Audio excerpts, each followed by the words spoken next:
തൃശൂർ ചൊവ്വാനൂർ മണ്ഡലം youth Congress president VS. സുജിത്തിനെ അകാരണമായി മർദ്ദിച്ച പോലീസ് നടപടിയിൽ പ്രതിഷേധിച്ച് യൂത്ത് കോൺഗ്രസ് പ്രവർത്തകർ എസ്.ഐ. നുഹ്മാന്റെ വീട്ടിലേക്ക് നടത്തിയ പ്രതിഷേധ മാർച്ചിൽ സംഘർഷം. പ്രവർത്തകർക്ക് നേരെ പോലീസ് ലാത്തിവീശി. പ്രകടനം വീടിന് സമീപം പോലീസ് ബാരിക്കേഡ് കെട്ടി തടഞ്ഞിരുന്നു. ഈ ബാരിക്കേഡ് തകർക്കാൻ പ്രവർത്തകർ ശ്രമിച്ചത് പോലീസും പ്രതിഷേധക്കാരും തമ്മിൽ ഉന്തും തള്ളും നടന്നു. ഇതിനിടെ ചില പ്രവർത്തകർ പോലീസിന് നേരെ തിരിഞ്ഞതോടെ പ്രകടനക്കാരെ നേരിടാൻ പോലീസ് ലാത്തിവീശുകയും ചെയ്തു. തുടർന്ന് നേതാക്കളെത്തിയാണ് പ്രവർത്തകരെ ശാന്തരാക്കിയത്. തുടർന്ന് നടന്ന ധർണ DCC പ്രസിഡന്റ് V.S. ജോയ് ഉദ്ഘാടനം ചെയ്തു. സുജിത്ത് എന്ന് പറയുന്ന ഞങ്ങളുടെ സഹപ്രവർത്തകന് മാന്യമായ നഷ്ടപരിഹാരം, നികത്താൻ കഴിയാത്ത നഷ്ടമാണ്. കേൾവി ശക്തി നഷ്ടപ്പെട്ടിരിക്കുകയാണ്. അദ്ദേഹത്തിന് മാന്യമായ നഷ്ടപരിഹാരം നൽകണം. ഈ പോലീസ് ഉദ്യോഗസ്ഥരെ പിരിച്ചുവിടണം. അവർക്കെതിരെ ക്രിമിനൽ കേസെടുത്ത് കയ്യാമം വെച്ച് കാൽത്തുറങ്കിൽ അവരെ അടയ്ക്കണം.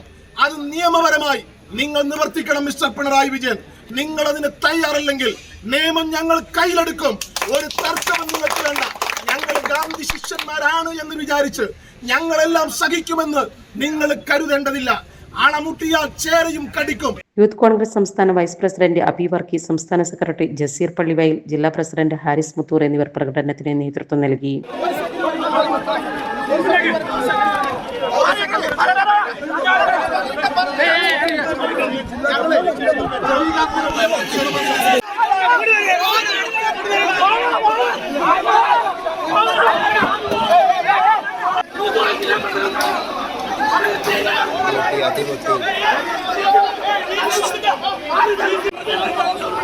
പോലീസ് തടയുന്നു.